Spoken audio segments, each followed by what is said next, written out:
നമസ്കാരം, ഞാൻ പ്രദീപ് മുഖത്തല. എൻട്രി ആനുകാലിക ചലഞ്ചിൻ്റെ 4ാം ദിവസത്തിലേക്ക് കടന്നിരിക്കുകയാണ്.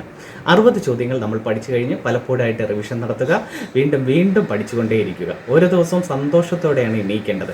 വീട്ടിൽ ആരുമായിട്ടും വലിയ ബഹളങ്ങളോ ലഹളയോ വഴക്കോ ഒന്നിനും പോകരുത്. അച്ഛനുമായിട്ടായാലും അമ്മയായിട്ടായാലും പെങ്ങന്മാരുമായിട്ടായാലും അനിയന്മാരുമായിട്ടായാലും ഓരോ ദിവസവും അവരോട് സന്തോഷത്തോടുകൂടി കഴിയുകയാണെങ്കിൽ നമ്മുടെ പഠിത്തത്തിലും കൂടുതൽ ഊർജ്ജസ്വലത ഉണ്ടാകത്തേ ഉള്ളൂ. അല്ലെങ്കിൽ നിങ്ങളുടെ അന്നത്തെ ദിവസം പോവും. അതുകൊണ്ട് ശ്രദ്ധിച്ച് ഓരോ ദിവസവും കൈകാര്യം ചെയ്യണം. ഓരോ ദിവസം ടോപ്പിക് അനുസരിച്ച് തീർത്ത് രാത്രി കിടക്കാൻ നേരത്ത് ഒന്നും കൂടെ നോക്കണം, തീരാനുണ്ടോ, നാളത്തെ ദിവസം ഏതാണ് പുതിയത് പഠിക്കാനുള്ളത് എന്നൊക്കെ പോവുക. 2-3 വട്ടം റിവിഷനും കൂടെ ആയിട്ടേ ഫെബ്രുവരി മാസത്തിൽ പരീക്ഷാ ഹാളിലേക്ക് പോകാം. ആത്മവിശ്വാസത്തോടെ പഠിക്കുക, നേടിയിരിക്കും. ഓക്കെ, അപ്പോൾ പുതിയ ഒരു 20 ചോദ്യമായിട്ട് നമുക്ക് തുടങ്ങാം. നമസ്കാരം, ഞാൻ പ്രദീപ് മുഖത്തല. നമുക്ക് അടുത്ത ഘട്ടത്തിലേക്ക് കിടക്കാം. 4ാം ഘട്ടമായില്ലേ. 60 ചോദ്യങ്ങൾ സിമ്പിളായിട്ട് പഠിച്ചു കഴിഞ്ഞു. സിമ്പിൾ ചോദ്യങ്ങളെ പറഞ്ഞുള്ളൂ. ഇന്ന് പ്രധാനപ്പെട്ട ഒരു 10 ചോദ്യങ്ങളുമായിട്ടാണ്. 20 ചോദ്യങ്ങളുണ്ട്, പ്രധാനപ്പെട്ട ഒരു 10. ആ ഒരു മോഡലും കൂടെ പഠിച്ച് പോകണം. അതുപോലെ ഓരോ സെക്ഷൻ അനുസരിച്ച് തിരിച്ച് തരാം. അപ്പോഴത്തേക്ക് നിങ്ങൾക്ക് ആ ഒരു 400-ൽ പ്രധാനമായിട്ടും ഒരു 5 ചോദ്യം ചോദിച്ചാൽ, അല്ലെങ്കിൽ ഒരു 10 കറണ്ട് അഫേഴ്സ് ചോദിച്ചാൽ ഒരു 8 മാർക്ക് കിട്ടണം. 10 കിട്ടണമെന്ന് തന്നെയാണ് എൻ്റെ ഒരു ആഗ്രഹം. എന്ന് പറഞ്ഞാൽ നമുക്ക് പറയാൻ പറ്റത്തില്ലല്ലോ, ഞാനല്ല ക്വസ്റ്റ്യൻ ഇടുന്നത്. അപ്പോൾ അതുകൊണ്ട് നമ്മളത് ഏറ്റവും സിമ്പിളായിട്ടും ഒരു സാധാ ഒരു പ്രാഥമിക പരീക്ഷയ്ക്ക് ചോദിക്കുന്ന തരത്തിലുള്ള കൊണ്ടുവന്നാലോ. നിങ്ങളാൽ ചെയ്യാവുന്നത് നിങ്ങൾ കൂടുതൽ ചെയ്തു വെച്ചിരിക്കണം. അല്ലാതെ ഇത് മാത്രമേ കറണ്ട് അഫേഴ്സ് ഉള്ളൂ എന്ന് പറഞ്ഞ് പഠിക്കുന്നത് ഈ ചിലപ്പോൾ തുടക്കക്കാരായിരിക്കും.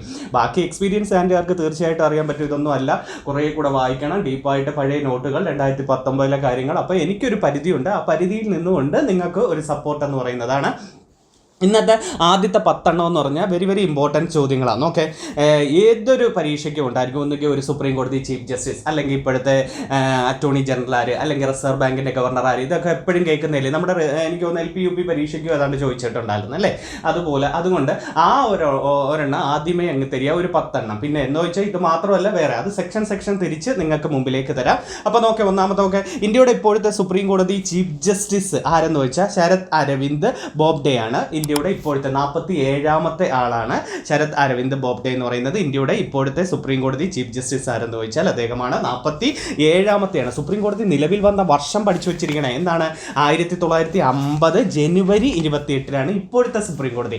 പണ്ട് 1774 ആദ്യ സുപ്രീം കോടതി കൊൽക്കത്തയിൽ സ്ഥാപിച്ചു. വാറൻ ഹേസ്റ്റിംഗ് എന്ന് പറയുന്ന ഗവർണർ ജനറൽ കൊൽക്കത്തയിൽ സ്ഥാപിച്ചു. പക്ഷേ ഏറ്റവും കൂടുതൽ ചോദിക്കുന്നത് നിങ്ങളുടെ ഇപ്പോഴത്തെ സുപ്രീം കോടതി വന്നതെന്ന് 1950 ജനുവരി 28. ആ ജനുവരി 28 3 കുറച്ച് നോക്കുക. ജനുവരി 25, 1950 ജനുവരി 25 നമ്മുടെ തെരഞ്ഞെടുപ്പ് കമ്മീഷൻ വന്നത്. തെരഞ്ഞെടുപ്പ് കമ്മീഷൻ. അതുകൊണ്ട് ആ ജനുവരി 25 വോട്ടേഴ്സ് ദിനം എന്നൊക്കെ ചോദിച്ചിട്ടില്ലേ, വോട്ടേഴ്സ് ഡേ എന്നൊക്കെ ചോദിച്ചാൽ നമുക്ക് പറയേണ്ടത് ജനുവരി 25.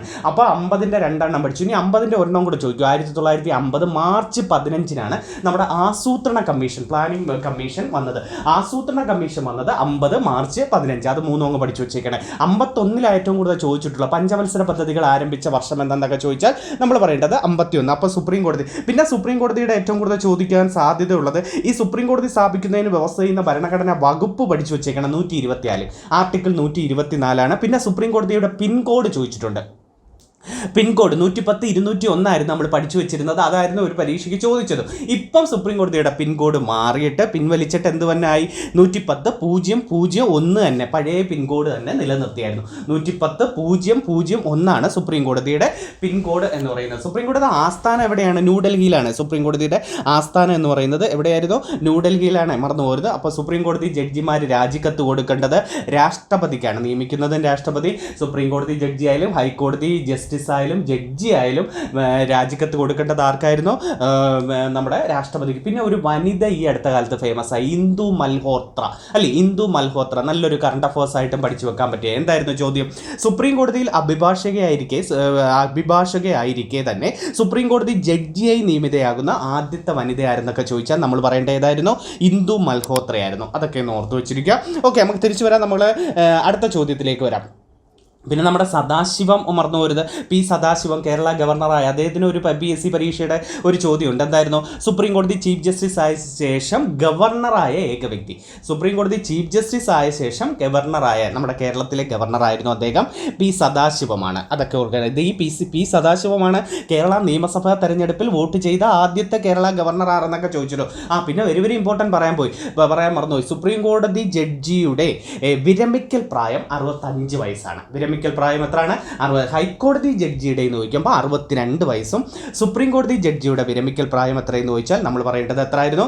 65. പിന്നെ ഇവരുടെ ശമ്പളവും പഠിച്ചു വെക്കണം. സുപ്രീം കോടതി ചീഫ് ജസ്റ്റിസ് ആണെങ്കിൽ 2,80,000, സുപ്രീം കോടതി ജഡ്ജി ആണെങ്കിൽ 2,50,000 ആണ് കേട്ടല്ലോ. അപ്പോൾ സുപ്രീം കോടതി ചീഫ് ജസ്റ്റിസിന്റെ ശമ്പളം 2,80,000, സുപ്രീം കോടതി ജഡ്ജിയുടെ അല്ലെങ്കിൽ ഹൈക്കോടതി ചീഫ് ജസ്റ്റിസ് എന്ന് ചോദിച്ചാൽ നിങ്ങൾ എഴുതേണ്ടത് 2,50,000 രൂപയാണ് ശമ്പളം. ഓക്കെ, നമുക്ക് അടുത്തതിലോട്ട് പോകാം. ഇന്ത്യയുടെ ഇപ്പോഴത്തെ റിസർവ് ബാങ്ക് ഗവർണർ ആര്? അതും സാധ്യതയുണ്ട്, ഓർത്തു വെച്ചിരിക്കുക. വെരി വെരി ഇമ്പോർട്ടൻറ്റ് പറയുന്ന കുറേ ക്വസ്റ്റ്യനുകളിൽ ഈ സിമ്പിൾ ക്വസ്റ്റ്യനുണ്ട്. ആരാണ് റിസർവ് ബാങ്കിന്റെ ഇപ്പോഴത്തെ ഗവർണർ? ശക്തികാന്ത ദാസ് എന്ന് പറയുന്നത്. എന്നാൽ റിസർവ് ബാങ്ക് ആക്ട് ശ്രദ്ധിച്ചോണേ, റിസർവ് ബാങ്ക് ആക്ട് എന്ന് ചോദിച്ചാൽ 34 പറയാം. പക്ഷേ റിസർവ് ബാങ്ക് എന്നു ചോദിച്ചാൽ 1935 ഏപ്രിൽ 1 ആസ്ഥാനം മുംബൈയിലെ റിസർവ് ബാങ്കിന്റെ ആസ്ഥാനം ദേശസാൽക്കരിച്ചത് 49. അപ്പം 3 പഠിച്ചേ. Reserve bank act 34, reserve bank നിലവിൽ വന്നത് 35, ദേശസാൽക്കരിച്ചത് 49. 1949 ദേശസാൽക്കരിച്ചത്. ആസ്ഥാനം എവിടെയായിരുന്നു? മുംബൈയിലായിരുന്നു. റിസർവ് ബാങ്കിന്റെ ചിഹ്നത്തിലുള്ള മൃഗമൊക്കെ നമുക്കറിയാം, കടുവയും. അതിലെ വൃക്ഷം നമുക്കറിയാം, എണ്ണപ്പന. മൃഗം കടുവയാണ്, വൃക്ഷം ഏതെന്ന് ചോദിച്ചാൽ എണ്ണപ്പനയായിരുന്നു അല്ലേ. ഹിൽട്ടൺ യങ് കമ്മീഷൻ പ്രകാരമല്ലേ ഇത് നിലവിൽ വന്നത്? ഹിൽട്ടൺ യങ് കമ്മീഷൻ പ്രകാരമാണ് നിലവിൽ വന്നത്. അതൊക്കെ ഒന്ന് ഓർത്തു വെച്ചിരിക്കുക. അപ്പോൾ ഇപ്പോഴത്തെ ഗവർണർ ശക്തികാന്ത ദാസ്. ആദ്യത്തെ ഗവർണർ ആരാ? Osborne Arakkal Smith, OA Smith എന്ന് പറയത്തില്ലേ. ഇന്ത്യക്കാരനായ ഗവർണർ ചോദിച്ചാൽ CD ദേശ്മുഖും, ഇപ്പോഴത്തെ ഗവർണർ ചോദിച്ചാൽ ശക്തികാന്ത ദാസുമായിരുന്നു. ശക്തികാന്ത ദാസ്. കറൻസി നോട്ടിൽ ഒപ്പുവെച്ച ആദ്യത്തെ റിസർവ് ബാങ്ക് ഗവർണർ ചോദിച്ചാൽ ജെയിംസ് ടെയ്ലർ ആണ്. നമ്മൾ പറയേണ്ടത് ജെയിംസ് ടെയ്ലർ ആണ്. നമ്മുടെ ഗവർണറായ ശേഷം പ്രധാനമന്ത്രി, റിസർവ് ബാങ്ക് ഗവർണറായ ശേഷം ഇന്ത്യയിൽ പ്രധാനമന്ത്രിയായത് നമ്മുടെ മൻമോഹൻ സിംഗ് ആണ്. പിന്നെ റിസർവ് ബാങ്കിന് വിശേഷണങ്ങളുണ്ടല്ലോ, വായ്പകളുടെ നിയന്ത്രകൻ, ബാങ്കുകളുടെ ബാങ്ക്, വിദേശ നാണയത്തിന്റെ സൂക്ഷിപ്പുകാരൻ എന്നൊക്കെ അറിയപ്പെടുന്നത് റിസർവ് ബാങ്കാണ്. അത് പിന്നെ ഈ ബാങ്കിന്റെ ഓംബുഡ്സ്മാനെയൊക്കെ തിരഞ്ഞെടുക്കുന്നത് റിസർവ് ബാങ്കാണ്. ബാങ്കിങ് ഓംബുഡ്സ്മാനെ തിരഞ്ഞെടുക്കുന്നത് ആരെന്ന് ചോദിച്ചാൽ റിസർവ് ബാങ്കാണ്. 1995 മുതലാണ് ഇത് നിലവിൽ വന്നത്. അപ്പോൾ അതൊക്കെ ഇത്രയൊന്ന് ഓർത്തു വെച്ചിരിക്കുക. അപ്പോൾ ഇപ്പോഴത്തെ ആരാണ്? ശക്തികാന്ത ദാസ്. 25ാമത്തെ ആളാണ്, 25ാമത്തെ.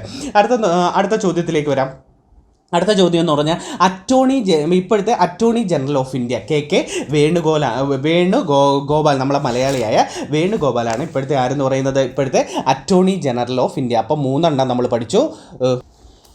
മലയാളിയായ വേണുഗോപാൽ, അതൊന്ന് ഓർത്തു വെച്ചിരിക്കുകയാണ്. അറ്റോർണി ജനറൽ ഏറ്റവും കൂടുതൽ ചോദിക്കുന്ന KK വേണുഗോപാൽ. അതുപോലെ ചോദിക്കുന്ന ഏതായിരുന്നു? ഇന്ത്യയുടെ 1ാമത്തെ നിയമ ഓഫീസർ ആരാ? Attorney general. 2ാമത്തെ നിയമ ഓഫീസർ ആരാ? Solicitor general. അത് രണ്ടും നമുക്കറിയാം അല്ലേ. ഇന്ത്യയിലെ ഏത് കോടതിയിലും ഹാജരാകാൻ അവകാശമുള്ള ഉദ്യോഗസ്ഥൻ ആര് എന്ന് ചോദിച്ചാൽ നമ്മൾ പറയേണ്ട ഏതായിരുന്നു? Attorney general. പിന്നെ ഏറ്റവും കൂടുതൽ ഒരു LDC LGS ചോദിക്കുന്ന ഒരു അറ്റോർണി ജനറലിന്റെ ചോദ്യം ഏതെന്ന് വെച്ചാൽ പാർലമെന്റ് അംഗമല്ലെങ്കിലും പാർലമെന്റ് സമ്മേളനത്തിൽ പങ്കെടുക്കാൻ അവകാശമുള്ള ഉദ്യോഗസ്ഥൻ ആര്? ഇങ്ങനെ എടുത്ത് ചോദിക്കും. അതും അറ്റോർണി ജനറൽ.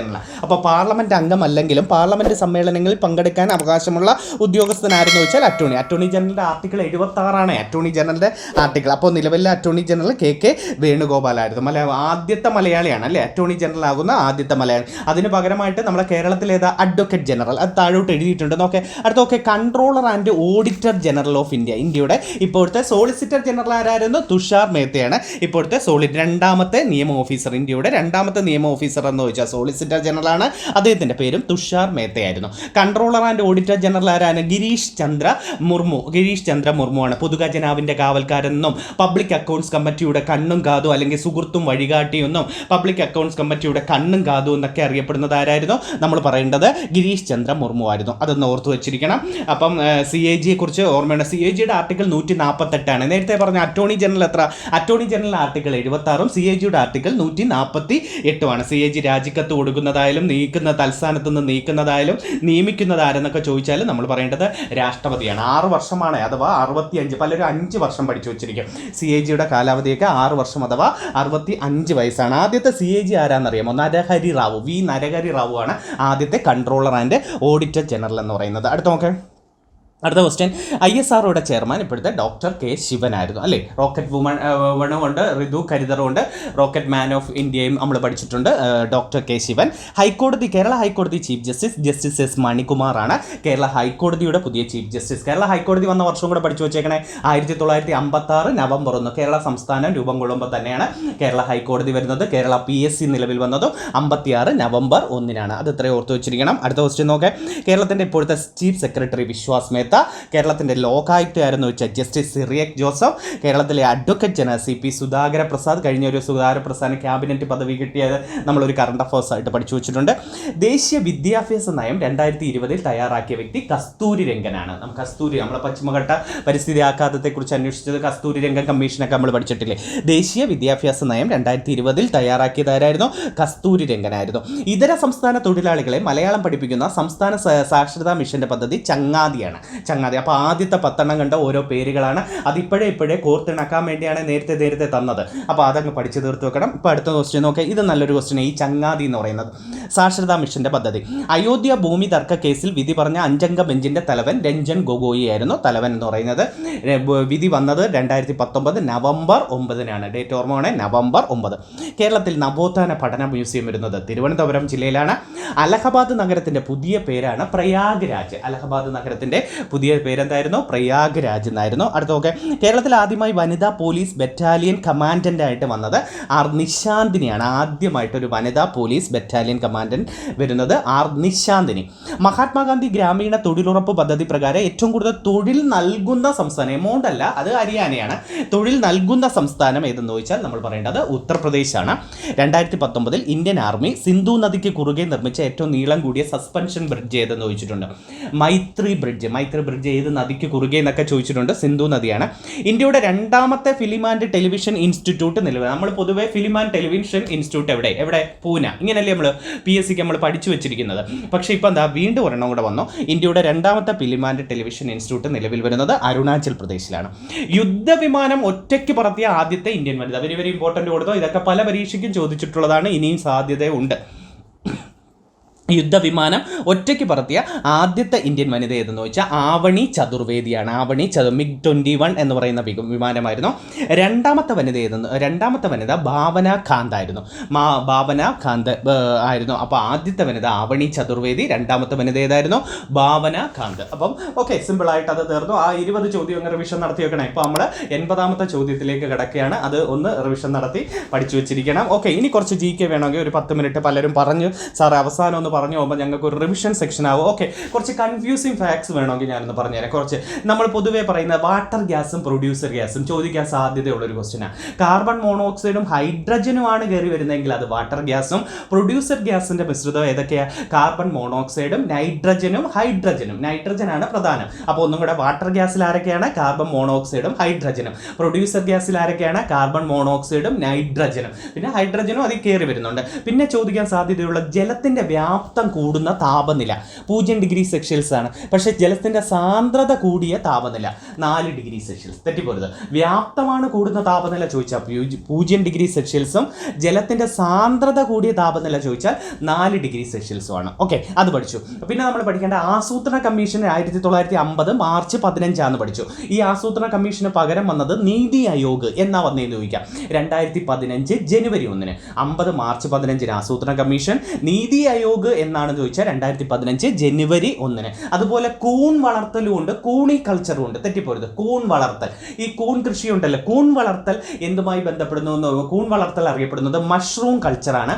പക്ഷേ കൂണി കൾച്ചർ എന്തുമായി ബന്ധപ്പെടുന്നു? മുയൽ വളർത്തലാണ്. കൂണി കൾച്ചർ എന്തുമായി ബന്ധപ്പെടുന്നു? മുയൽ വളർത്തലാണ്. അത് ഇത്രയൊന്ന് പഠിച്ചു വെച്ചിരിക്കണം. അപ്പം ആ 2 ക്വസ്റ്റ്യനുകളിലേക്ക് ഒന്ന് ശ്രദ്ധിക്കണം. പിന്നെ പരീക്ഷയ്ക്ക് ചോദിക്കാൻ സാധ്യതയുള്ള മറ്റൊരു ക്വസ്റ്റ്യൻ, കേരളത്തിൻ്റെ ഷേക്സ്പിയർ ആര്? കേരളവർമ്മ വലിയ കോയി തമ്പുരാന്. കേരളത്തിൻ്റെ ബെർണാഡ് ഷാ ആരെന്ന് ചോദിച്ചാൽ മുൻഷി പരമുപിള്ളയാണ്. അപ്പോൾ കേരളത്തിൻ്റെ ഷേക്സ്പിയർ ആരെന്ന് ചോദിച്ചാൽ കേരളവർമ്മ വലിയ കോയി തമ്പുരാൻ. ഇദ്ദേഹത്തിനെയാണ് കേരള കാളിദാസൻ എന്നറിയപ്പെടുന്നത്.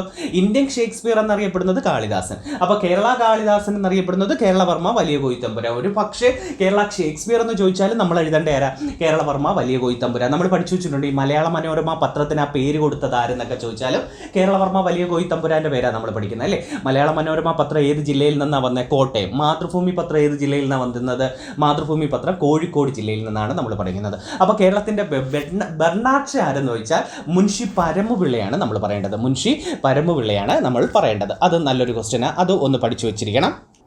അടുത്ത തെറ്റാൻ സാധ്യതയുള്ളത് നമ്മുടെ സംസ്ഥാനത്തിൻ്റെ PSC ചെയർമാനെയും അംഗങ്ങളെയൊക്കെ നിയമിക്കുന്നത് ഗവർണറാണ്. പക്ഷേ എടുത്തു ചോദിക്കും, സംസ്ഥാന PSC ചെയർമാനെ അംഗങ്ങളെ നീക്കം ചെയ്യുന്നത് ഗവർണറല്ല, അത് പ്രസിഡൻ്റാണ്. കണ്ടോ? അപ്പോൾ സംസ്ഥാന PSC ചെയർമാനെയും അംഗങ്ങളെ നിയമിക്കുന്നത് ഗവർണറാണെങ്കിൽ നീക്കം ചെയ്യുന്നതാരെന്ന് വെച്ചാൽ നമ്മൾ പറയേണ്ടത് ഏതായിരുന്നു? പ്രസിഡന്റ്. നീക്കം ചെയ്യുന്നതാരെന്ന് വെച്ചാൽ പ്രസിഡൻ്റാണ്. അടുത്തൊരു കൺഫ്യൂഷൻ ഫാക്ട്സ് എന്ന് വെച്ചാൽ തുരിശും ഉണ്ട് തുരുമ്പും ഉണ്ട്. നമ്മൾ കേട്ടിട്ടുണ്ട്. ഈ തുരിശിൻ്റെ രാസനാമം കോപ്പർ സൾഫേറ്റ്. തുരിശിൻ്റെ രാസനാമം. തുരുമ്പെന്ന് ചോദിച്ചാൽ ഹൈഡ്രേറ്റഡ് അയൺ ഓക്സൈഡ് ആണ്. അപ്പോൾ തുരിശ് കോപ്പർ സൾഫേറ്റ് ആണെങ്കിൽ തുരുമ്പ് ഏതാണ്? Hydrated iron oxide. പിന്നെ തെറ്റാൻ സാധ്യതയുള്ള ആദ്യത്തെ ബാലസൗഹൃദ ജില്ലയും ആദ്യത്തെ ശിശു സൗഹൃദ ജില്ലയും ഇങ്ങനെ എടുത്തു ചോദിക്കാം. അപ്പോൾ ഈ കേരളത്തിലെ ആദ്യത്തെ ബാലസൗഹൃദ ജില്ല എന്ന് ചോദിച്ചാൽ ഇടുക്കി പറയണം. പക്ഷേ ആദ്യ ശിശു സൗഹൃദ ജില്ല എന്നാണെങ്കിൽ എറണാകുളം പറയണം. ഇനി അതേപോലെ പഞ്ചായത്തും തെറ്റാൻ സാധ്യതയുണ്ട്. ആദ്യത്തെ ബാലസൗഹൃദ പഞ്ചായത്ത് നെടുമ്പാശ്ശേരിയാണ്. പക്ഷേ ആദ്യത്തെ ശിശു സൗഹൃദ പഞ്ചായത്ത് വെങ്ങാനൂരാണ്. അത് രണ്ടും കിട്ടിയോ? ഒന്നുകൂടെ. ആദ്യ ബാലസൗഹൃദ ജില്ല ഇടുക്കിയാണെങ്കിൽ ആദ്യ ബാലസൗഹൃദ പഞ്ചായത്ത് നെടുമ്പാശ്ശേരി. ആദ്യ ശിശു സൗഹൃദ ജില്ല എറണാകുളം ആണെങ്കിൽ ആദ്യ ശിശു സൗഹൃദ പഞ്ചായത്ത് വെങ്ങാനൂർ. തീർന്നേ. അതുപോലെ ചിറാപ്പുഞ്ചി ഉണ്ട്. നമ്മുടെ ദക്ഷിണേന്ത്യയുടെ ചിറാപ്പുഞ്ചി എന്ന് വിളിക്കുന്നത് പ്രധാനമായിട്ടും ഈ കർണാടകയിലെ അഗുംബയാണ് ദക്ഷിണേന്ത്യയിലെ ചിറാപ്പുഞ്ചി എന്ന് വിളിക്കുന്നത്. കേരളത്തിൻ്റെ ചിറാപ്പുഞ്ചി എന്ന് ചോദിച്ചാൽ നമ്മുടെ വയനാട് ജില്ലയിലെ ലക്കിടിയാണ്. വയനാട് ജില്ലയിലെ ലക്കിടിയാണ് കേരളത്തിൻ്റെ ചിറാപ്പുഞ്ചി. ദക്ഷിണേന്ത്യയുടെയാണ് അഗുംബെ, കർണാടക എന്ന് പറയുന്നത്. ലക്കിടി നമ്മൾ വേറൊന്നുണ്ട്. പാലക്കാട് ജില്ലയിൽ ഒരു ലക്കിടിയുണ്ട്. ഏതാ? പാലക്കാട് ജില്ലയിലെ ലക്കിടിയിലെ കിള്ളിക്കുറിശി മംഗലത്തിലെ കലക്കത്ത് ഭവനത്തിൽ ജനിച്ച പ്രശസ്ത കവിയാണ്, ജനകീയ കവി എന്നറിയപ്പെടുന്ന നമ്മുടെ കുഞ്ചൻ നമ്പ്യാർ അല്ലേ? കുഞ്ചൻ ദിനമൊക്കെ ചോദിക്കാം. മെയ് 5 കുഞ്ചൻ ദിനം എന്നെന്ന് ചോദിച്ചാൽ. അപ്പോൾ കിള്ളിക്കുറിശി മംഗലത്തിലാണ്. കുഞ്ചൻ നമ്പ്യാരുടെ സ്മാരകം അമ്പലപ്പുഴയിലുമുണ്ട്, കിള്ളിക്കുറിശി മംഗലത്തുമുണ്ട്. അമ്പലപ്പുഴയിലെ സ്മാരകം, അമ്പലപ്പുഴയിലാണ് അദ്ദേഹം ആദ്യത്തെ തുള്ളൽ കൃതിയൊക്കെ അവതരിപ്പിച്ചു. കല്യാണ സൗഗന്ധികമാണ് ആദ്യത്തെ തുള്ളൽ കൃതി. അതുപോലെ നമ്മുടെ ഈ പശ്ചിമഘട്ടത്തിൻ്റെ പരിസ്ഥിതി സംരക്ഷണം പഠിക്കാൻ കേന്ദ്ര സർക്കാർ നിയോഗിച്ച കമ്മിറ്റിയാണ് മാധവ് ഗാഡ്ഗിൽ കമ്മിറ്റി. ഓർമ്മയുണ്ട്? വർഷം പഠിച്ചു വെച്ചേക്കണം, 2009. പക്ഷേ എടുത്തു ചോദിക്കും, മാധവ് ഗാഡ്ഗിലിൻ്റെ റിപ്പോർട്ട് നടപ്പാക്കുന്നതിനെ കുറിച്ച് പഠിക്കാൻ വേണ്ടി കേന്ദ്ര സർക്കാർ വീണ്ടും നിയോഗിച്ച ഒരു കമ്മിറ്റിയാണ് കസ്തൂരി രംഗൻ കമ്മിറ്റി. 2013 കൂടിയാണ്. അപ്പോൾ 2 ക്വസ്റ്റ്യൻ ഒന്നും കൂടെ നോക്കാം. പശ്ചിമഘട്ടത്തിൻ്റെ പരിസ്ഥിതി സംരക്ഷണത്തെ പഠിക്കാൻ കേന്ദ്ര സർക്കാർ നിയോഗിച്ച കമ്മിറ്റി എന്ന് ചോദിച്ചാൽ എന്തെഴുതണം? മാധവ് ഗാഡ്ഗിൽ കമ്മിറ്റി 2009 കൂടി ചോദിച്ചു. ഇനി എടുത്തു ചോദിക്കുക, മാധവ് ഗാഡ്ഗിൽ റിപ്പോർട്ട് നടപ്പാക്കുന്നതിനെ കുറിച്ച് പഠിക്കാൻ വേണ്ടി കേന്ദ്ര സർക്കാർ നിയോഗിച്ച കമ്മിറ്റി കസ്തൂരി രംഗൻ കമ്മിറ്റി. 2013 കൂടിയാണ് അത് നിലവിൽ വന്നത്. കസ്തൂരി രംഗൻ കമ്മിറ്റി. അത് ശ്രദ്ധിച്ചോണം. അത് നല്ലൊരു ക്വസ്റ്റ്യനാണ്.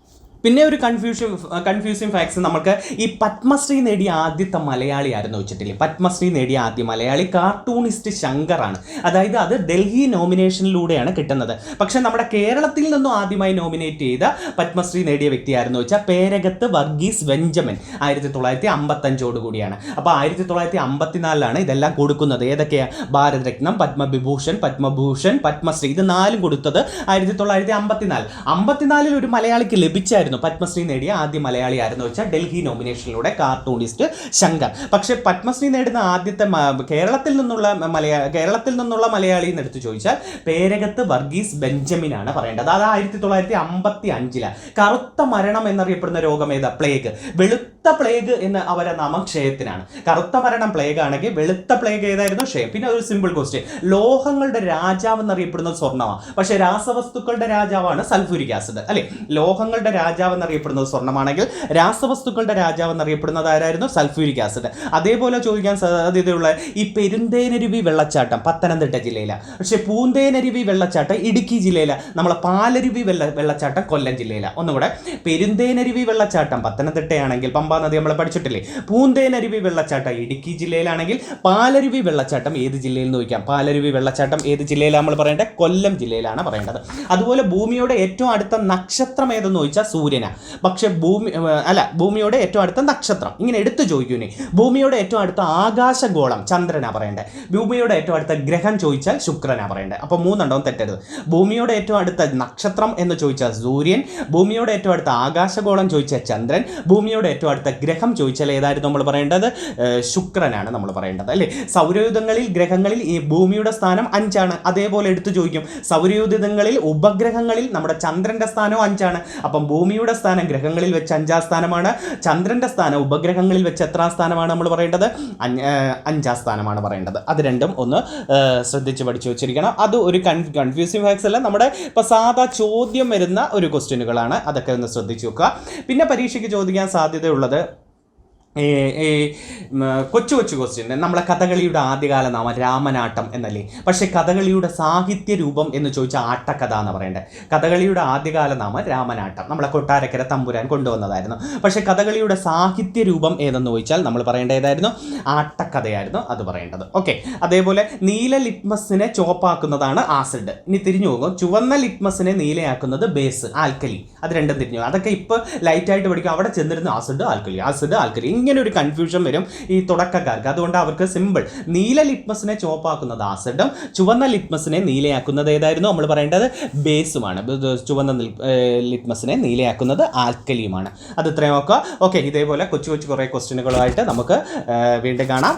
കുറേ നല്ല രീതിയിൽ പഠിക്കണം. എല്ലാ ദിവസവും ടോപ്പിക്ക് തീർക്കണേ. ടോപ്പിക് അനുസരിച്ച് ഏത് ഭാഗത്താ ഫാൾട്ട്, അത് എന്നും ഞാൻ പറഞ്ഞു അങ്ങ് ചെവിയിൽ തറച്ചെന്ന് തോന്നുന്നല്ലേ. അതുകൊണ്ട് പറയുകയാണ്, എൻ്റെ എല്ലാവിധ സപ്പോർട്ടുകളും ഉണ്ട്. ഇതുപോലെ എല്ലാ ദിവസവും കുറേശ്ശെ റിവിഷനും കൺഫ്യൂസിങ് ഫാക്ട്സും ഒക്കെ കൊണ്ടുവരാം. അപ്പോൾ കറണ്ട് അഫേഴ്സുകൾ ശ്രദ്ധിച്ച് പഠിക്കുക. ഇന്നത്തെ കറണ്ട് അഫേഴ്സ് വളരെ എളുപ്പമുള്ളതുമാണ്, വെരി വെരി ഇമ്പോർട്ടൻറ്റുമാണ്. പൊതുവെ ഒന്നുകിൽ റിസർവ് ബാങ്ക് ഗവർണർ അല്ലെങ്കിൽ ഇപ്പോഴത്തെ സുപ്രീം കോടതി ചീഫ് ജസ്റ്റിസ്, ഇതൊക്കെ കയറി ചോദിക്കാം. പഠിക്കുമെന്ന് വിശ്വസിക്കുന്നു. ഓക്കെ, നല്ലൊരു കുറച്ച് കാര്യങ്ങളുമായിട്ട് അടുത്ത ദിവസം തന്നെ കാണാം. നന്ദി, നമസ്കാരം.